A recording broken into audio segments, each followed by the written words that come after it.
The claim that a duck's quack produces no echo spread widely for years as an urban legend. In 2003, however, a research team at the University of Salford in the United Kingdom conducted a proper acoustic experiment, recording a duck's call and analyzing it scientifically. The results confirmed that a duck's quack does in fact produce an echo, decisively debunking the myth. The reason the misconception took hold lies in the acoustic qualities of the quack itself. A duck's call is relatively quiet and naturally fades out towards the end, making it difficult to distinguish any returning echo from the original sound. It simply goes unnoticed. This effect is especially pronounced in everyday environments rather than controlled anechoic chambers. The experiment attracted enough attention to be considered for an Ig Nobel Prize, and it became a widely cited example of why scientific verification matters. It also serves as a fascinating case study in how assumptions and rumors can embed themselves as accepted fact.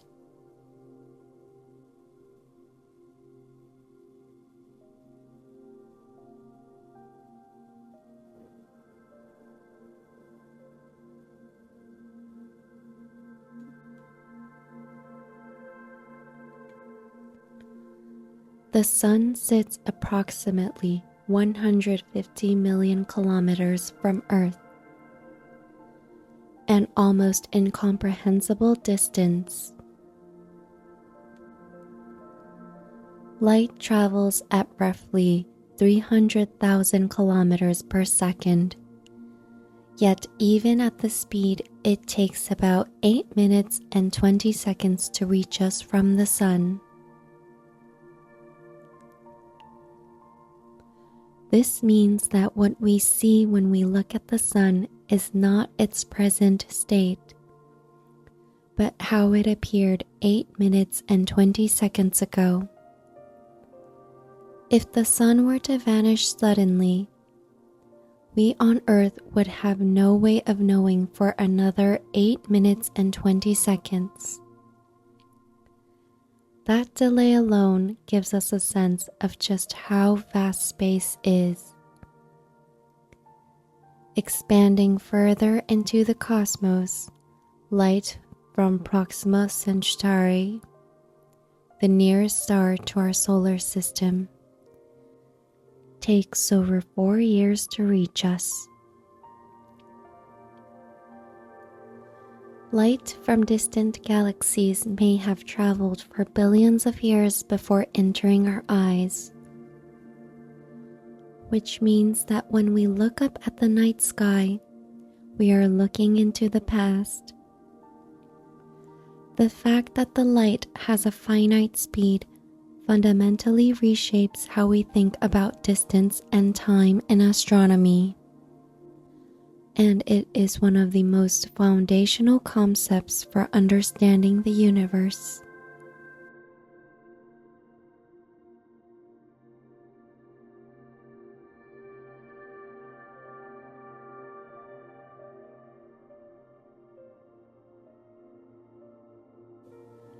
A standard deck of playing cards is beloved around the world, and its structure is said to carry a range of symbolic meanings. The 52 cards correspond to the 52 weeks in a year.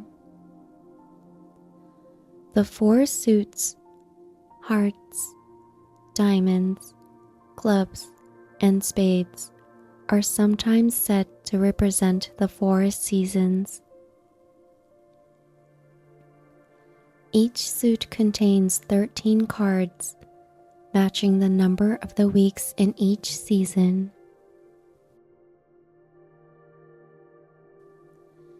add up the face values of all the cards and the total comes to 364.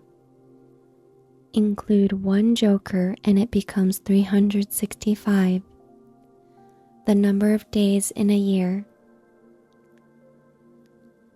Whether these correspondences were deliberately built into the design is a matter of debate, and no definite proof exists. Playing cards are thought to have originated in 14th century Europe, where they were initially used for divination and as an entertainment among nobility. The standardized 52 card deck became established through the spread of a French design. Coincidence or not, knowing these numerical alignments lends an extra layer of interest every time you pick up a deck.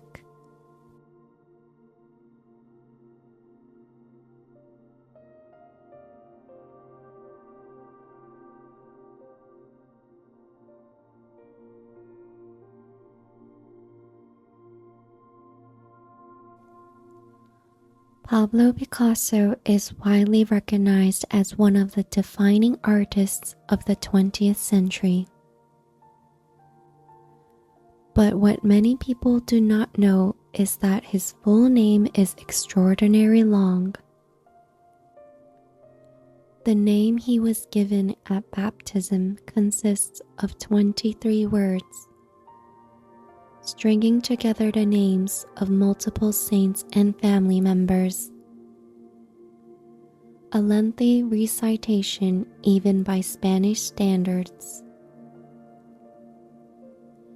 In Spanish and Latin American cultures, it is a tradition to bestow upon children the names of saints and relatives, and Picasso's name followed that custom faithfully. When he pursued his career as an artist, he adopted his mother's surname, Picasso, reportedly because it was short and memorable. Long names among famous figures are not unheard of, but Picasso stands out for both its length and the renown of the man who bore it. By some accounts, Picasso took pride in his full name and embraced it as a part of his identity. As a piece of trivia, it is a reminder of how much cultural history and tradition can be compressed into something as seemingly simple as a name.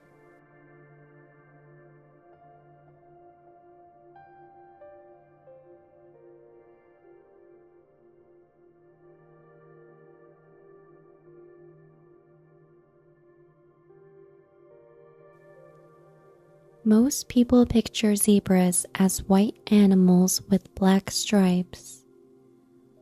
But the most accurate understanding is the reverse. Their skin is black with white stripes layered on top.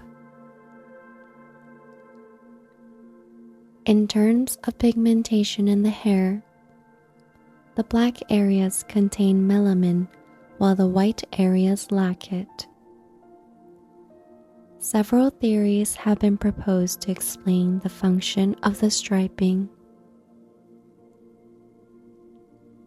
One suggests it creates a visual effect that confuses predators such as lions.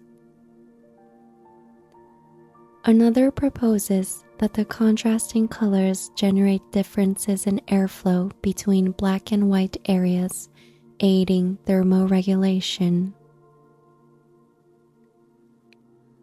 A third holds that biting insects, such as tsetse flies, are deterred by the pattern, finding it difficult to navigate towards the animal. Recent research has placed particular emphasis on this insect-repelling effect, with growing evidence that the stripes may have evolved as a defense against disease-carrying insects. The pattern also varies from individual to individual, which may help zebras identify one another within a herd. Even the simple question of which color is the base reveals how much depth lies beneath the surface of a zebra's ecology.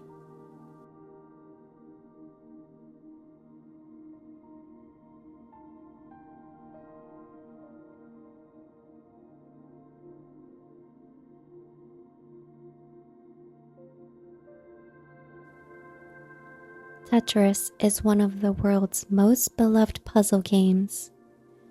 Yet the story of its creation is not widely known.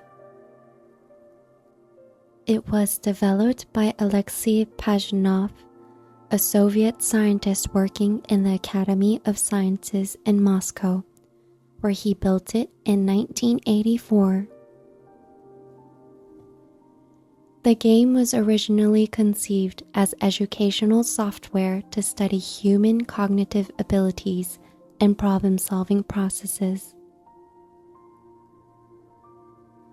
Drawing inspiration from a puzzle called Pentaminos, Pajitnov created a falling block game that could run on a computer.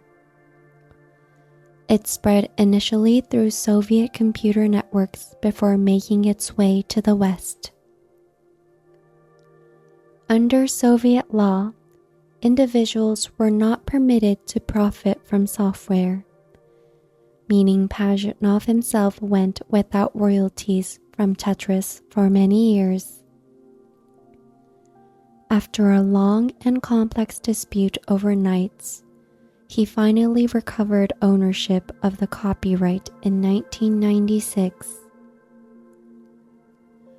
The journey from a single educational program to one of the most widely played games in history is a compelling reminder of how creativity can take on a life of its own in the most unexpected ways.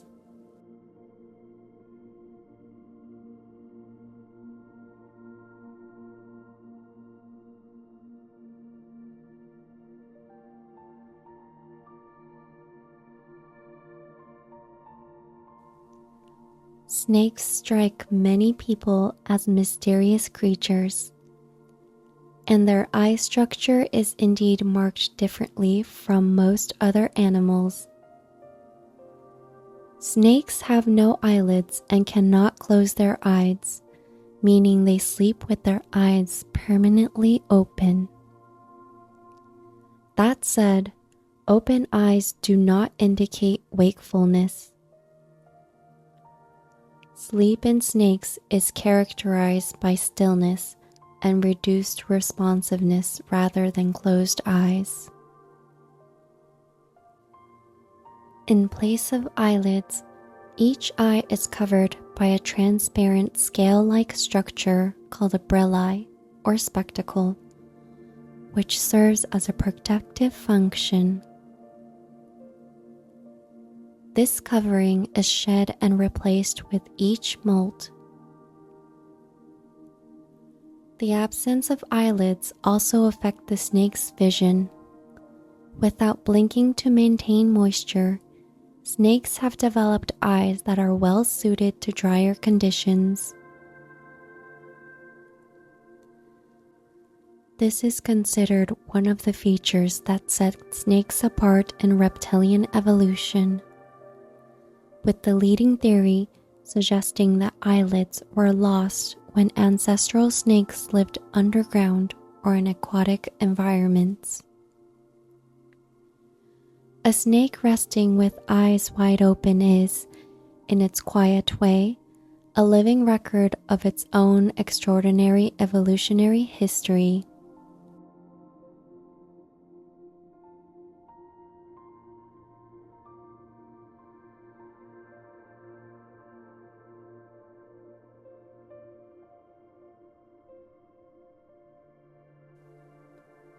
Scotland's national animal is not a lion, an eagle, or any other creature that actually exists.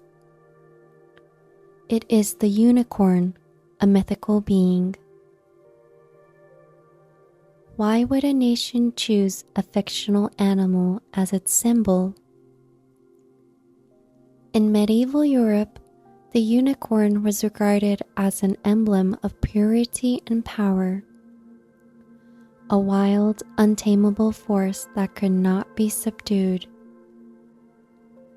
Unicorns appear in Scottish heraldry medieval lore, also cast the unicorn and the lion as natural enemies, which lends weight to the theory that Scotland chose the unicorn as a deliberate counterpoint to England's national animal, the lion. Depictions of the unicorn in chains are common in Scottish imagery, a symbolic impression of containing its immense power rather than any suggestion of weakness. The unicorn remains part of the Scottish royal coat of arms to this day and appears widely on tourist merchandise and in official contexts. Scotland's choice of a mythical creature as its national animal reflects a culture where legend and pride are inseparable.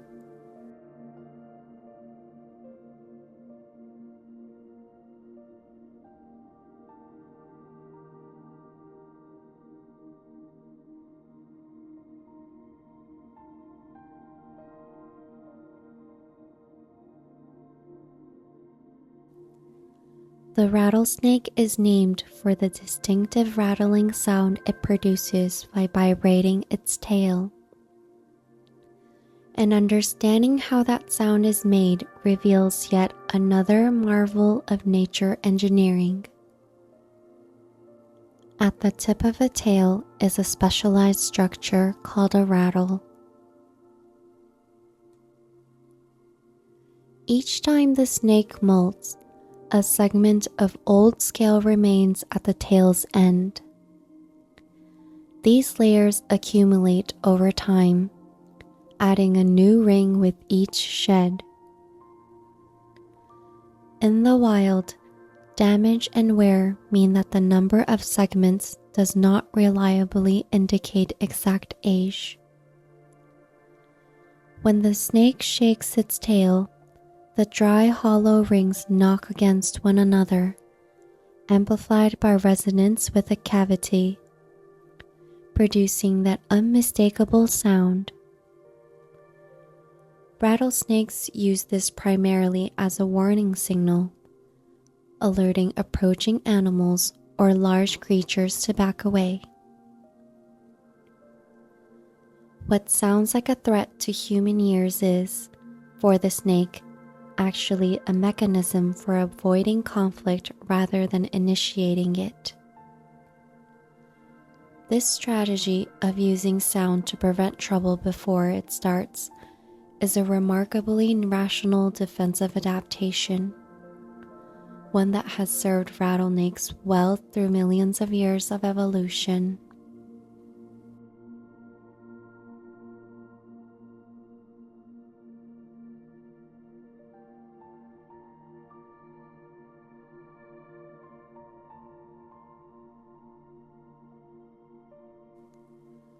Honeybees are known for their industrialness, and when you put their labor into concrete numbers, the scale of their effort becomes almost staggering. Over the course of an entire lifetime, a single bee collects enough nectar to produce roughly 1 teaspoon of honey. To gather 1 kilogram of honey,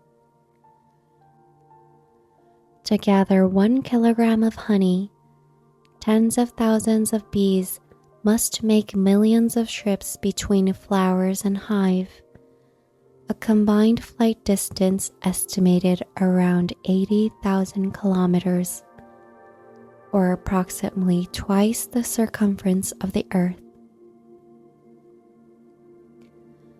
Bees collect pollen and nectar from flower to flower, returning to the hive to pass it on to their nestmates, and in doing so, they also pollinate the plants they visit, making them indispensable to agriculture and the health of ecosystems.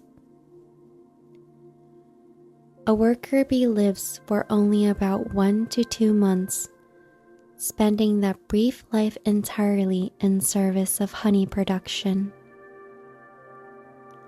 It is estimated that roughly 1/3 of the world's food crops depend on bee pollination, meaning the ecological value of the bees vastly exceeds the honey they produce.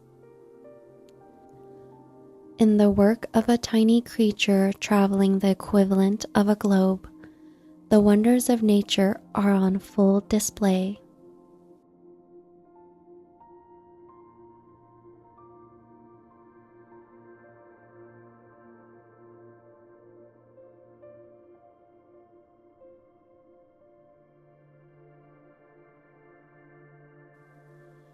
When tracing the history of higher education, one institution is always cited as the oldest continuously operating university in the world, Al-Qarawiyyin, located in Fez, Morocco. Founded in 859 CE, it has been recognized by both UNESCO and Guinness World Records as the world's oldest active university. Its founder was Fatima Al-Fihri, a Muslim woman, a fact that gives the institutional additional historical significance as an example of female-led establishment of higher learning. It began as a school attached to the mosque focused primarily on Islamic theology, but gradually expanded to teach a wide range of disciplines including grammar, rhetoric, logic, and mathematics. During the medieval period, it attracted scholars and thinkers from across the Islamic world and beyond, flourishing as a major center of learning. It continues to function as a formal university today, with instruction centered on law and theology. Compared to the University of Bologna, often cited as Europe's oldest university, founded in 1088, Al-Qarawiyyin history is even longer by more than 2 centuries. An institution that has kept the flame of scholarship alive for over 1,000 years, by any measure, is one of humanity's great intellectual legacies.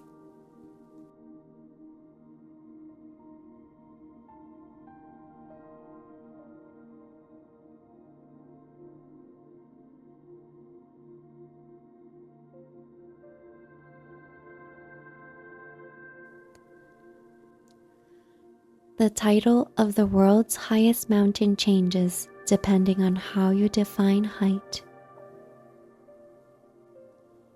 By the most familiar measure, elevation above sea level, Everest stands supreme at approximately 8,849 meters. But measured by distance from the center of the Earth, the winner is Mount Chimborazo in Ecuador, at roughly 6,384 kilometers from the Earth's core. This is because the Earth is not a perfect sphere. It bulges at the equator, making it an oblate spheroid. Chimborazo's location near the equator means it benefits from that bulge, and despite reaching only about 6,263 meters above sea level, its summit is at the point of the Earth's surface farthest from its center.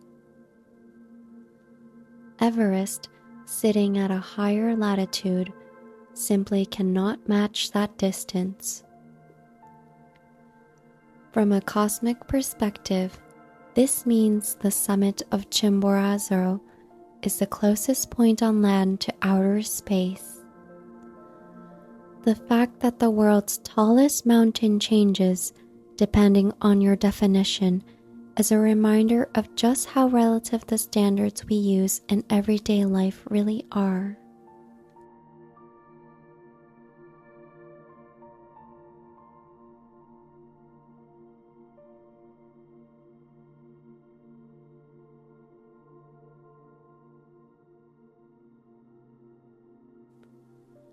The story of Isaac Newton watching an apple fall from a tree and discovering gravity is one of the most famous anecdotes in history of science. However, it is widely believed that the tale has been embellished and dramatized over the centuries. The apple episode itself is not pure invention. There are records suggesting Newton mentioned it himself, so it cannot be dismissed entirely as fiction. The detail about the apple striking him on the head, however, is generally considered unreliable. The more plausible account is that witnessing an apple fall in a garden prompted him to reflect on gravity, and that modest moment grew more dramatic with each retelling. Newton's systematic formulation of law of universal gravitation took place in the 1660s and was the product of years of mathematical research and sustained thought. It was far more a result of painstaking accumulation than a single flash of insight. The tendency for great scientific discoveries to be attached on dramatic origin stories reflects something fundamental about human nature: our love of narrative. Whatever the truth, the particular story has done no small amount of good in drawing people towards a curiosity about science.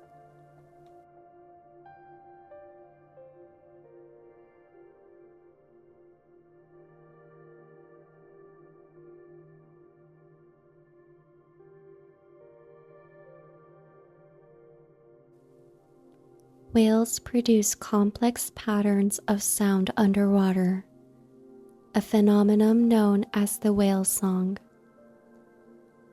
Humpback whale song in particular has been well documented through research as lengthy, intricate, and built on repeating patterns that gradually shifts over time.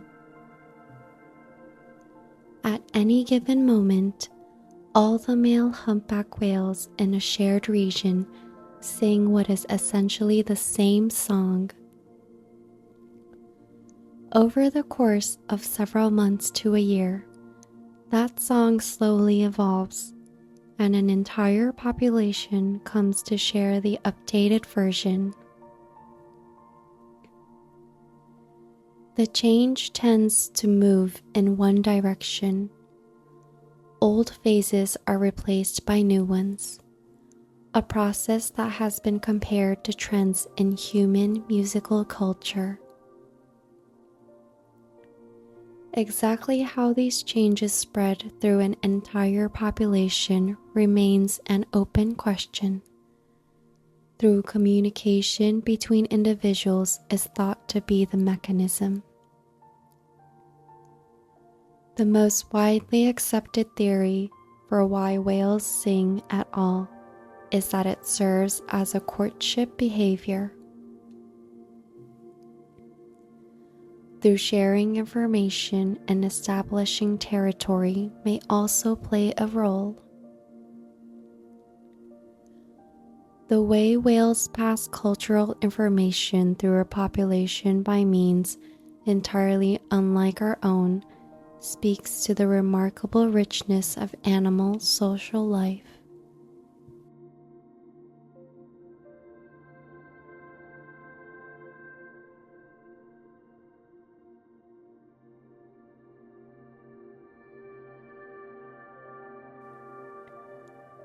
Many organs in the human body grow considerably over a lifetime, but the eye is a notable exception. At birth, the eyeball measures roughly 16 millimeters in diameter. By adulthood, it reaches approximately 24 millimeters. Most of this growth occurs in infancy and early childhood, after which the size remains essentially fixed for the rest of a person's life, a striking contrast to the ongoing changes in bones and muscles. The reason the eye maintains such a stable size is that its optical system is precisely calibrated. A change in dimensions would shift the focal length and impair vision.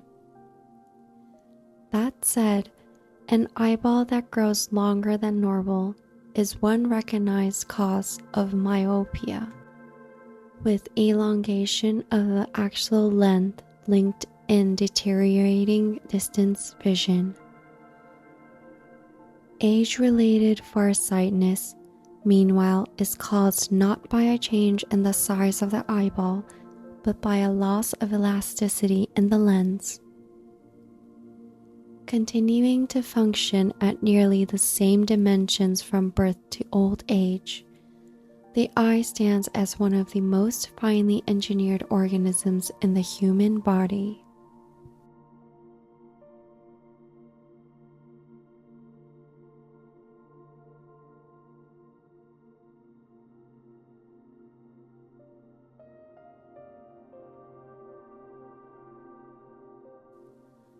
On Earth, the sky turns red and orange at dusk, but on Mars, the sunset looks entirely different.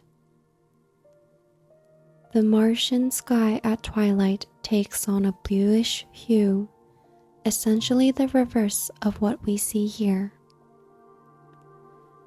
The difference comes down to the composition of each planet's atmosphere and the particles suspended within it.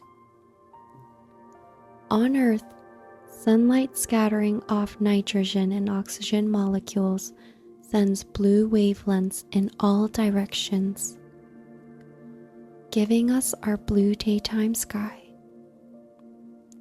At sunset, when light passes through a much thicker slice of atmosphere, the blue scatters away, and the longer red and orange wavelengths dominate. Mars, by contrast, has a very thin atmosphere composed mainly of carbon dioxide, and the air is perpetually laced with fine dust particles containing iron oxide. These particles allow blue light to pass through the relatively free while scattering red light, the opposite of what happens on Earth. The result is a reddish-pink sky during the Martian day that shifts towards blue at dusk. The inverted sunset of Mars is a vivid reminder that every planet's atmosphere has its own distinct character.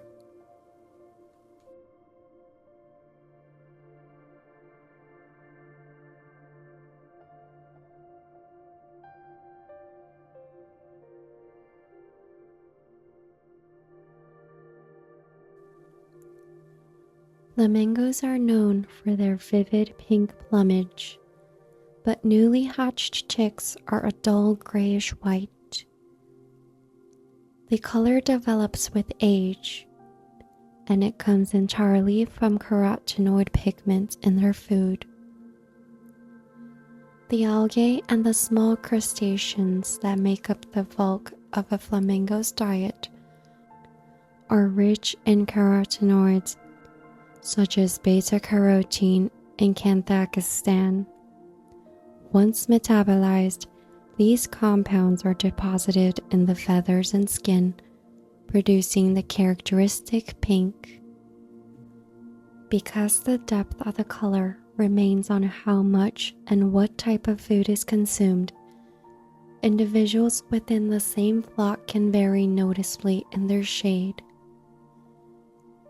Flamingos in captivity that appear paler than their wild counterparts are typically receiving a diet insufficiently rich in carotenoids. Through improvements in zoo feeding programs have allowed many individuals to maintain vibrant coloring in recent years.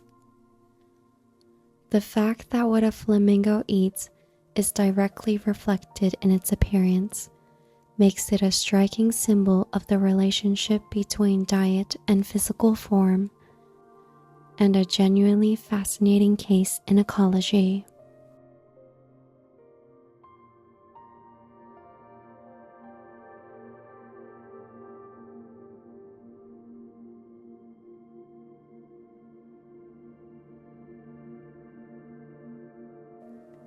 Wikipedia, the collaboratively edited online encyclopedia, hosts an enormous number of articles, and within its internal pages, there exists a list of articles that have never once been nominated for deletion.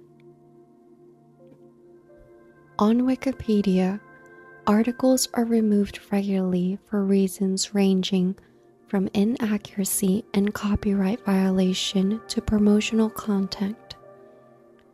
So an article that has survived without ever drawing a deletion proposal represents, in a sense, something the community has unanimously endorsed.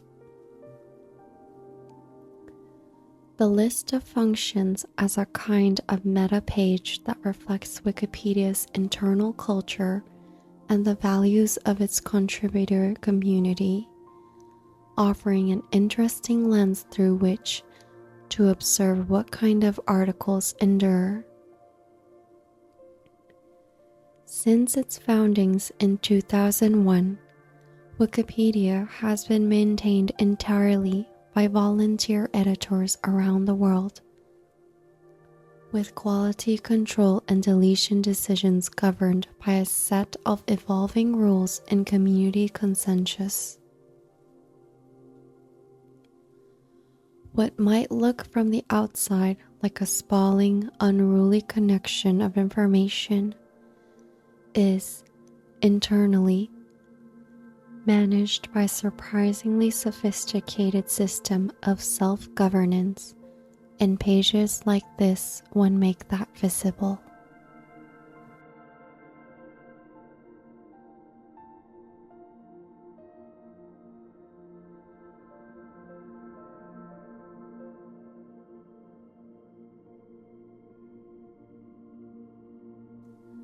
Sloths are known for hanging from trees and barely moving, and their metabolism is among the slowest in the animal kingdom.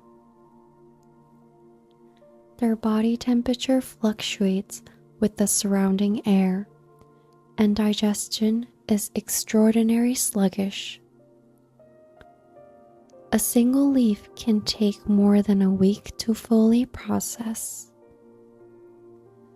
Because food sits in the stomach for such an extended period, sloths can actually starve to death despite having eaten enough, simply because nutrients are absorbed too slowly.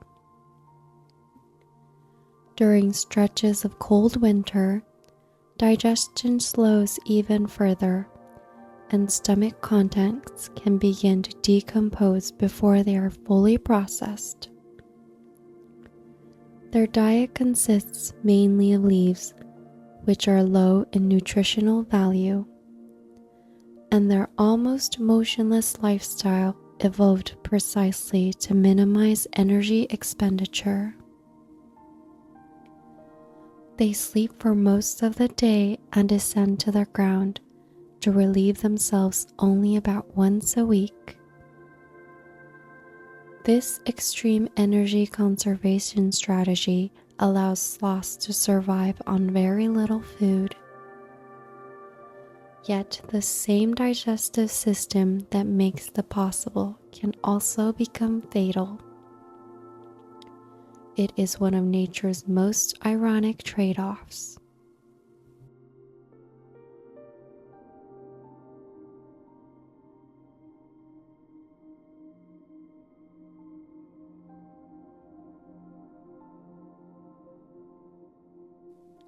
In the 17th century Netherlands, a speculative frenzy drove tulip bulb prices to extraordinary heights, an episode recorded in economic history as the tulip mania, often cited as one of the world's first speculative bubbles.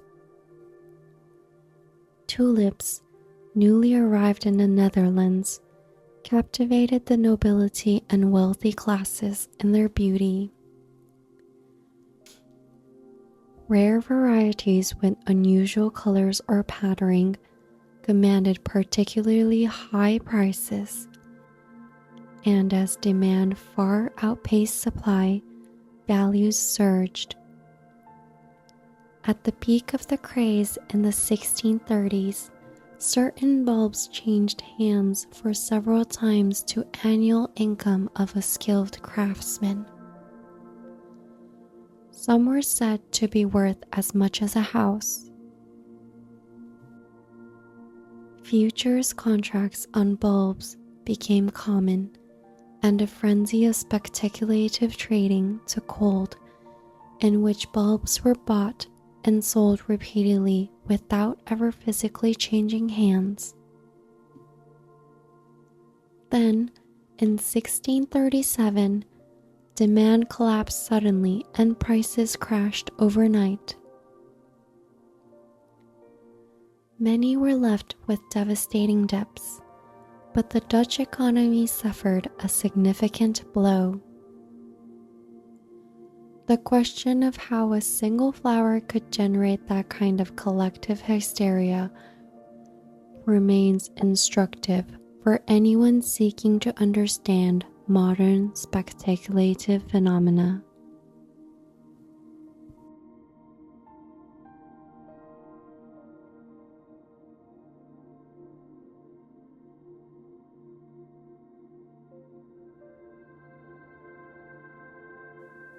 Saliva tends to go unnoticed, but its volume and range of functions are anything but trivial. A healthy adult produces roughly 1 to 1.5 liters of saliva per day, the equivalent of 2 to 3 standard 500 milliliter bottles of water.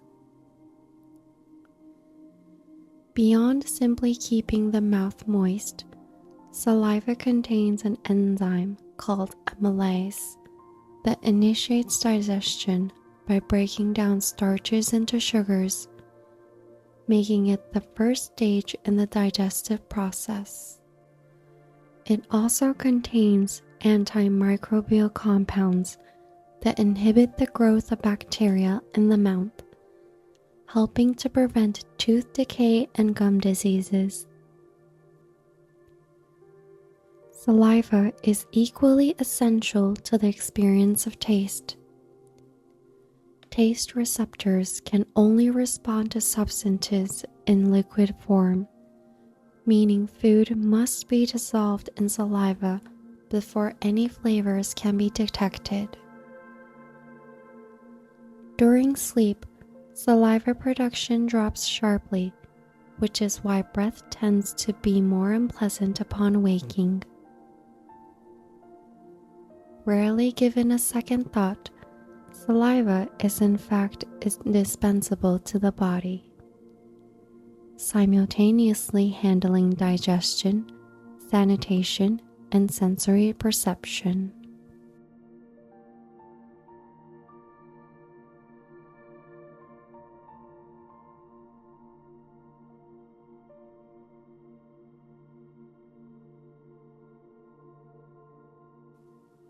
The Great Pyramid of Giza, built for Pharaoh Khufu, is universally recognized as a four-sided pyramid, but research has revealed that its true shape is slightly more complex.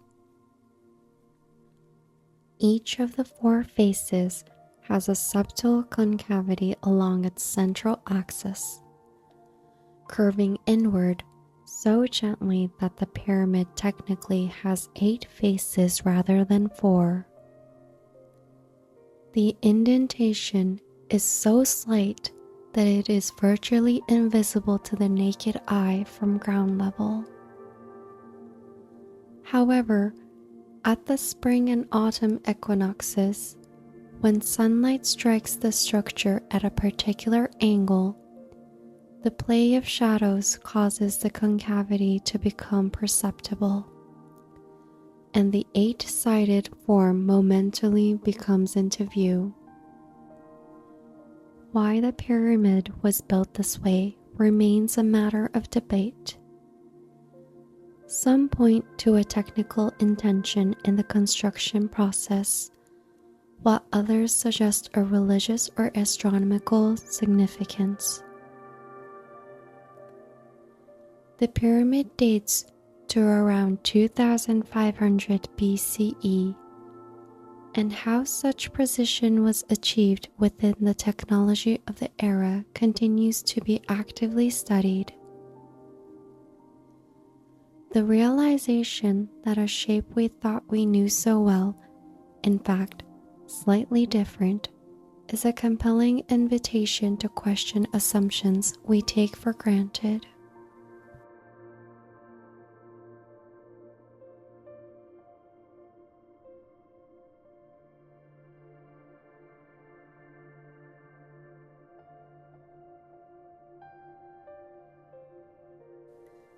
Kiwi fruit is now closely associated with New Zealand, but it actually originates in China, where it has long been known as Yangtao and is native to the mountainous region of the Yangtze River Valley. When it was introduced to Europe and North America in the late 19th century and early 20th centuries, it was marketed under the name Chinese gooseberry.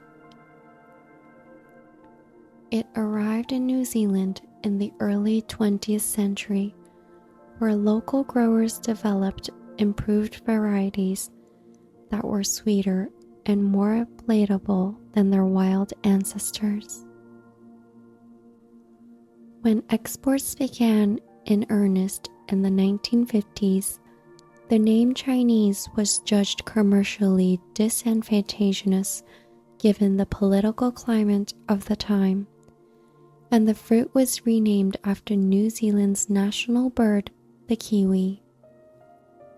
Today, New Zealand is recognized as a major producer and exporter, but China is in fact the world's largest producer of kiwi fruit, making the fruit's country of origin also its largest grower. The story of how a name was changed for political and commercial reasons is a telling reminder of how deeply food culture and history are intertwined.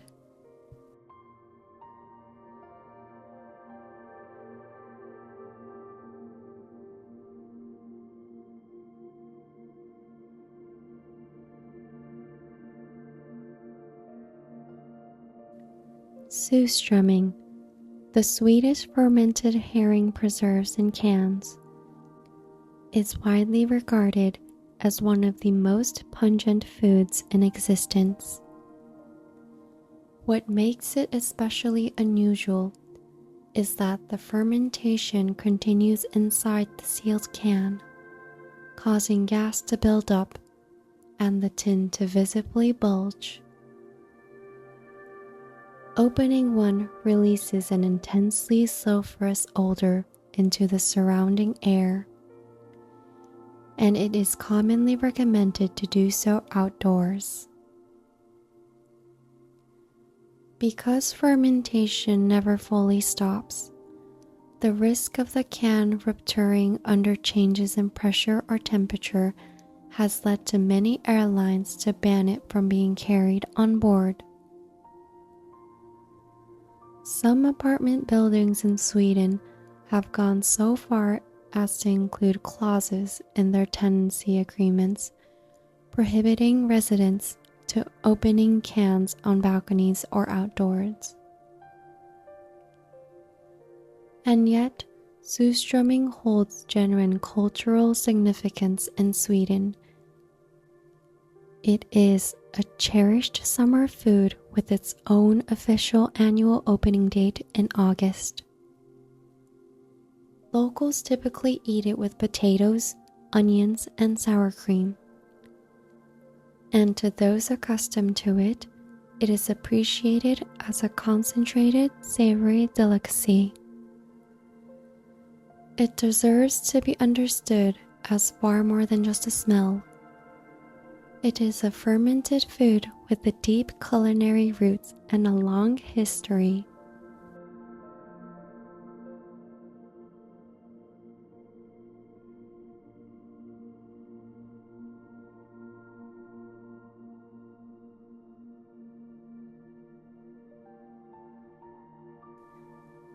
Kangaroos are one of Australia's most iconic animals, and their anatomy comes with a genuinely unusual limitation. They cannot walk backwards. This is a consequence of their powerful hind legs and heavy tail. Their rear limbs evolved specifically for forward propulsion, and the muscles and joints involved are poorly suited to a reversing motion. The tail, which acts as a counterbalance and stabilizing support, further restricts complex weight shifts in the backward direction. When moving at speed, kangaroos hop with both feet simultaneously. When moving slowly, they adopt a distinctive gait in which they support themselves on both forelimbs and their tail while swinging the hind legs forward. Because they cannot move backward, the kangaroo has become an unofficial symbol of forward momentum in Australia and features in the national coat of arms for that very reason. The emu, which also has difficulty moving in reverse, appears alongside the kangaroo on the coat of arms, with the shared inability to retreat said to reflect the nation's spirit of always pressing ahead.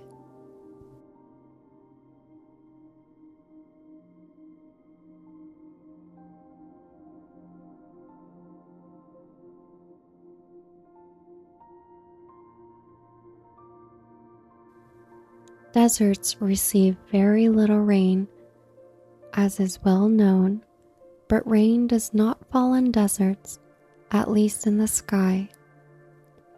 Much of it is simply never reaches the ground. This phenomenon is called virga, and it produces the striking sight of rainfall from clouds while the surface below remains completely dry. Desert air is extremely hot and extraordinarily arid, causing raindrops to evaporate rapidly as they fall. In the driest hot deserts, precipitation beginning several hundred to several thousand meters above the ground can disappear entirely before reaching the surface. Virga can appear as ghostly curtains of rain hanging beneath clouds, a sight that is familiar to people who live in arid regions. One of the factors perpetuating desert conditions is precisely this cycle. Even when rain falls, it frequently fails to reach the land. And even when it does make contact with the sandy ground, water is poorly retained. It evaporates quickly or is absorbed deep into the substrate before plants or animals can make any use of it. Rain that falls but never wets the ground is one of the most evocating symbols of just how unforgiving a desert environment can be.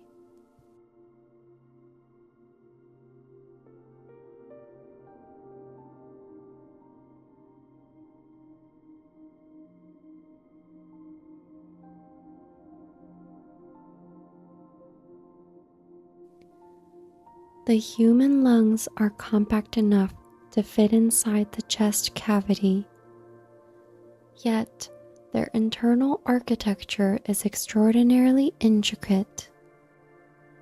Their airways branch repeatedly from the bronchi down to tiny sac-like structures called alveoli. Individually microscopic, the alveoli together number somewhere between 300 and 500 million across both lungs. If all of those surfaces were unfolded and laid flat, the total area would be estimated at roughly 50 to 70 square meters, approximately half the size of a tennis court. The vast surfaced area exists for a single purpose: to maximize the efficiency of gas exchange between the air and the blood. The greater the surface in contact with the bloodstream, the more oxygen can be absorbed and carbon dioxide released in any given moment. The walls of the alveoli are exceptionally thin, with capillaries running along their outer surface, allowing gases to pass through with minimal resistance. The fact that a surface area equivalent to half a tennis court is folded into a space that fits within the human torso is, by any measure, one of the more astonishing feats of biological engineering.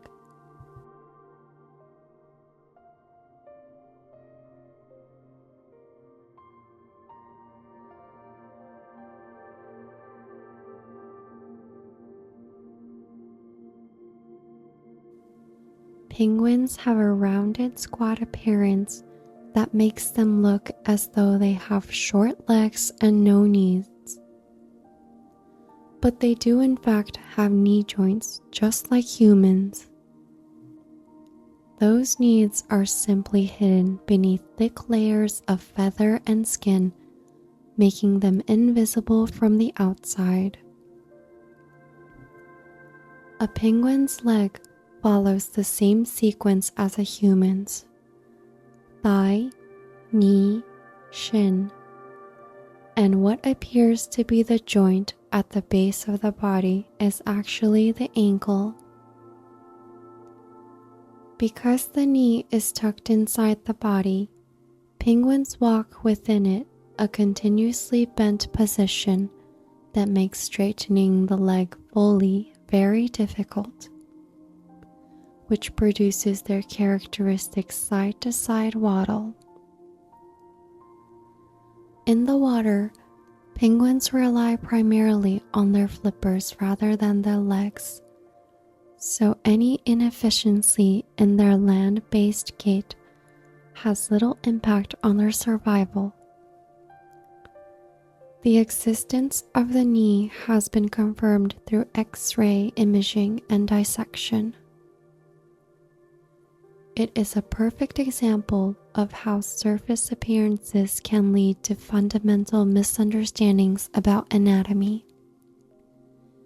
and a reminder that in biology, what you cannot see can be just as important as what you can.